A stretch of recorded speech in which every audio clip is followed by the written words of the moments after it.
Stories of স্ট্রিজ চ্যানেলে তোমাদের সবাইকে ওয়েলকাম জানাচ্ছি। একটা নতুন ভিডিওতে সবাইকে স্বাগত জানাচ্ছি। বেশ কয়েকদিন আগে এই গাছটা, লঙ্কা গাছটা নিয়ে এসেছিলাম নার্সারি থেকে। এই লঙ্কা গাছটা নিয়ে এসেছিলাম 6টা চারা, এবং তখন ওরা খুবই ছোট ছিল। তো 6টা থেকে দেখো এখন মাত্র 3টে চারা কিন্তু বেঁচে রয়েছে। তো যেহেতু এখন বর্ষাকাল, সবথেকে ভালো সময় গাছ রিপোর্টিংয়ের কিন্তু এখন। তো আমার মনে হচ্ছে যে যেহেতু ওরা আস্তে আস্তে বড় হচ্ছে বা মাটিটাও কম হয়ে গেছে এবং মাটিতে কিছু দেওয়াটা দরকার, তাই এই পর্যায়েতেই গাছটাকে আজকে রিপোর্টিং করব। এবং রিপোর্টিং করার মাটিটা কিভাবে তৈরি করছি, কী না করছি, সব কিছুই কিন্তু তোমাদের সাথে শেয়ার করব। তাই সবাইকে বলবো, এছাড়াও বিভিন্ন নিত্য নতুন আপডেট পেতে তোমরা কিন্তু চ্যানেলটা সাবস্ক্রাইব করে পাশে থেকো। চলো তাহলে দেখে নিই কীভাবে রিপোর্টিং করলাম।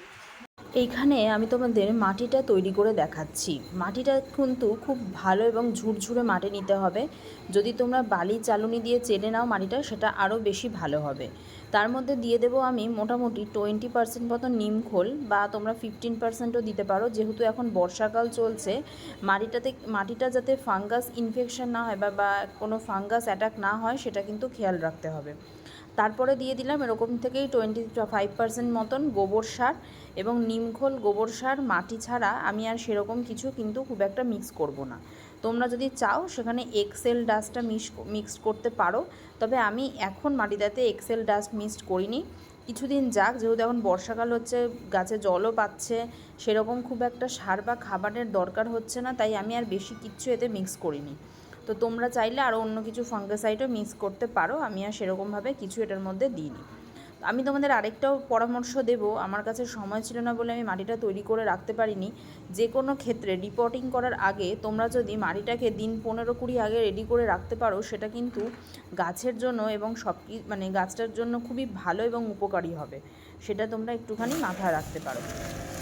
এরপরে নিয়ে নিয়েছি একটা মাটির পাত্র, যেই পাত্রটাতে কিন্তু আগে থেকে একটা ড্রেনেজ হোল করা ছিল, যার জন্য তোমাদের খেয়াল রাখতে হবে যেহেতু বর্ষাকাল, জলটা যাতে বেরিয়ে না যায়। তো সেক্ষেত্রে যাতে ড্রেনেজ সিস্টেমটা খুব ভালো থাকে, সেটা কিন্তু খেয়াল রাখতে হবে। তোমাদের কাছে যদি কিছু কিচেন কম্পোস্ট থেকে থাকে বা কোনো পাতা থেকে থাকে, বাগানেরই মাটি বা পাতা, তাহলে কিন্তু সত্যি খুব ভালো হবে সেটা। ঠিক আছে, আমার কাছে এখানে কিছু পাতা ছিল, আমি সেটা দিয়ে মাটিটা ভরাট করে রাখলাম। পাত্রটাকে ভরিয়ে নিচ্ছিলাম, এবং খুব সুন্দরভাবে ঝুরঝুরে, যেহেতু এখন বর্ষাকাল চলছে, ড্রেনেজ সিস্টেমটা খুব ভালো করা দরকার, তাই মাটিটা যাতে ভীষণ ঝুরঝুরে থাকে সেটা কিন্তু তোমাদের বিশেষভাবে নজর দিতে হবে। সেটা কিন্তু তোমাদের মাথায় রাখতে হবে যে গাছের গোড়ায় যাতে, যেহেতু এগুলো আউটডোর গাছ, গাছের গোড়ায় যাতে জল না দাঁড়ায়, সেটার জন্য কিন্তু মাটিটাকে সেইভাবেই রেডি করতে হবে। যেহেতু আমার মাটিটা এখানে ঝুরঝুরে ছিল আর কিছুটা বেলে মাটি টাইপের ছিল, তাই এক্সট্রা করে আমি আর কোনো বালি কিন্তু এই মাটিতে অ্যাড করি।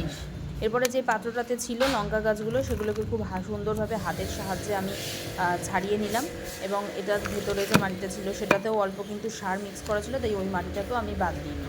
সবটাই কিন্তু খুব ভালো করে তোমাদের হাতের সাহায্যে করে নিতে হবে। যেহেতু গাছগুলো খুবই ছোট, তাই ওদের রুট যেন কোনো রকমভাবে আঘাত না পায়, সেটাও কিন্তু আমাদের বিশেষভাবে নজর রাখতে হবে। এবং আস্তে আস্তে করে হাতের সাহায্যে আমি একটা একটা করে গাছ এখানে বসিয়ে নিচ্ছি।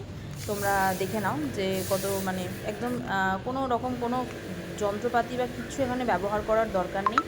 জাস্ট হাতের সাহায্যে যেটুকু তোমরা গর্ত করতে পারবে সেইটুকুই গর্ত করবে, এবং সেটার মধ্যেই তোমরা মাটিটা বসিয়ে দেবে। আর আমি বারবারই বলছি, গাছের গোড়ায় যাতে জল না দাঁড়ায় সেটা কিন্তু তোমাদের বিশেষভাবে নজর রাখতে হবে, যেহেতু এখন বর্ষাকাল চলছে। তবে এটাও ঠিক, বর্ষাকাল কিন্তু যে কোনো গাছের রিপোর্টিংয়ের জন্য খুব ভালো একটা মৌসুম, যেহেতু বৃষ্টির জল পায়, এবং বৃষ্টির জলের কিন্তু এমনই কিছু জিনিস থাকে, উপাদান থাকে, যেটাতে কিন্তু সমস্ত রকম সারের চাহিদা বলো বা কোনো গাছের প্রবলেম থাকলে সেগুলো কিন্তু বৃষ্টির জলের জন্য কিন্তু মিটে যায়। সেই কারণেই বর্ষাকালটাকে রিপোর্টিংয়ের বেস্ট সময় বলে মনে করা হয়। এগুলো একটু ছোট ছোট টিপস তোমাদের সাথে শেয়ার করলাম, এগুলো একটু খেয়াল রাখবে। আর ওপরটা একটু মাটিটা ছেড়ে দেবে, যাতে জল দাঁড়ানোর সুযোগ না পায়, জলটা যাতে দিলে কিছুটা মাটির মধ্যে থাকে, যাতে একদম ভর্তি করে মাটি দিলে তখন জলটা বেরিয়ে যেতে পারে, বা ওপর থেকে হয়তো উপচে পড়ে যেতে পারে, সেই জন্য কিন্তু দিতে হবে। এইখানে মাটিটা রেডি করার পরে আমি কিন্তু দিন 15 মতো এটাকে, দিন 15 বাদে আবার গোবর সার দেবো। তার মধ্যে কিন্তু এর মধ্যে আর কিছু দেবো না, যেহেতু রোজ মাটিটা দেওয়া হচ্ছে এবং মাটিটার মধ্যে যেহেতু সার রয়েছে, সেই আলাদা করে আর কিছু দেবো না। আর এর মধ্যে যেহেতু মানে সব মিক্স করে এই দিলাম, সেটা হাঁড়িটা ওটা এখন আমি তোমাদেরকে একটু 3টে বুঝে গাছকে দিতে হবে। একসাথে রিপোর্টিং করলাম। আরও 1 মাস ওরা, 1 থেকে 2 মাস ওরা এখানে থাকবে। আরেকটু যখন বড় হবে এটা, মানে মোটামুটি কাণ্ডটা অর্থাৎ এই পোর্শনটা যখন একটু শক্ত হবে, তখন আমি ওদের 3 জনকে সেপারেট করে আলাদা একটা পাত্রে তখন কনভার্ট করব। ঠিক আছে? এই পর্যায়ে গাছগুলোকে এইখানেই রাখবো এবং রিপোর্টিং করার পরে কিন্তু গাছগুলোকে সরাসরি শেডের তলায় রাখাটা দরকার। মানে মোটামুটি 7 দিন না হলেও 3 থেকে 4 দিন ওদের কিন্তু সেমি শেড বা পুরোপুরি শেডে রাখতে পারলে সবথেকে ভালো, যেহেতু গাছগুলো এখনও সেই রকম বড় হয়নি। আর এদের শুধুমাত্র একটু জল দিয়ে দেবো, জল দিয়ে আমি সেমি শেড করে দেবো।